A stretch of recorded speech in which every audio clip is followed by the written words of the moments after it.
ہندو نامہ نکال آیا اور اس نے کہا مجھے آپ کا انٹرویو لینا ہے، لے لے بھائی۔ اس نے کہا عورتیں مسجد میں آ سکتی نہیں آ سکتی؟ تو حضرت نے فرمایا آ سکتی۔ جب مسجد رشید میں جا کے دیکھو 50 عورتیں گھوم رہی، نمازیں پڑھنے کے لیے مسجد میں آ سکتی یا نہیں آ سکتی؟ تو ہمارا محترم بڑا سیانہ تھا، اس نے کہا ہمارے یہاں کا فتویٰ یہ کہ عورتوں کو نہیں آنا چاہیے، عورتیں 5 نمازوں میں آئیں گی تو فتنہ ہے۔ اس نے کہا فتنہ؟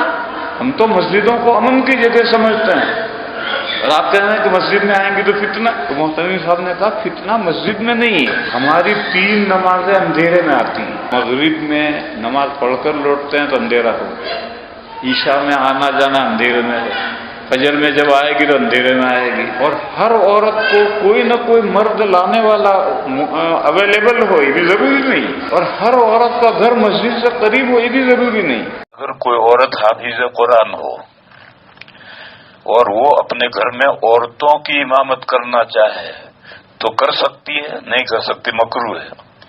اگر کوئی عورت حافظہ ہے تو گھر میں عورتوں کی امامت کرنا چاہے تو عورتوں کی امامت، عورتوں کا گھر میں کسی ایک گھر کے اندر تراویح میں اکٹھا ہونا یہ بھی مکروہ ہے، اور گھر کی عورتیں ہوں تو کوئی حرج نہیں، لیکن محلے کی ساری عورتیں اکٹھا ہو جائیں تو یہ بھی مکروہ ہے۔ اور عورت اگر امامت کرے تو عورت کی امامت تو مکروہ ہے ہی، مگر یہ کہ وہ حافظہ ہے تو وہ پیچھے ایک سامعہ رکھے، وہ بھی حافظہ ہونی چاہیے، کیونکہ حافظ کو تنہا نہیں پڑھنا چاہیے۔ قرآن کریم میں متشابہات ہیں، کتنا بھی پکا حافظ ہو، اور جو جتنا زیادہ پکا حافظ ہے اس کو زیادہ مشابہ لگے گا، اور جہاں پکا آئے گا وہیں گڑبڑ ہو جائے گی، ذرا ذہن ہٹا کہ کہیں سے کہیں پہنچ جاتا ہے۔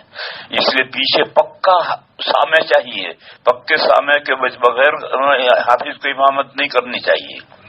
لہذا عورت کو بھی اگر حافظہ ہے تو اس کو پارا سنانا ہے، اور سنانے کے لیے پیچھے ایک حافظہ چاہیے۔ میں مثال دوں، میرے یہاں جب میرے گھر میں سے زندہ تھی تو وہ حافظہ تھی، انہوں نے میرے پاس حفظ کیا تھا، پھر انہوں نے اپنی 2 لڑکیوں کو بھی حفظ کروایا تھا، 2 بہوؤں کو بھی حفظ کروایا تھا۔ تو جب رمضان آتا تھا تو معمول یہ ہوتا تھا کہ مغرب کے بعد میں 2 کھڑی ہوں گی، دونوں حافظہ ہیں، ایک اپنا پورا پارا سنائے گا، آدھا پارا نہیں، پورا پارا سنائے گی، ایک سنے گی اوابین میں، اور پھر یہی دونوں تہجد میں کھڑی ہوں گی، جس نے سنا ہے وہ سنائے گی اور دوسری سنے گی۔ تو اس طرح سے 2 کا نظام بنتا تھا۔ بس یہاں تک کی تو گنجائش ہے، پارا تو اس کو بہرحال سنانا ہے، اور آدھا پارا نہیں سنانا، پورا سنانا ہے، اور ہر سال سنانا ہے، اور سننے والی بھی حافظہ ہونی چاہیے، وہ بھی ایک ہونی چاہیے، ایک سے زیادہ نہیں۔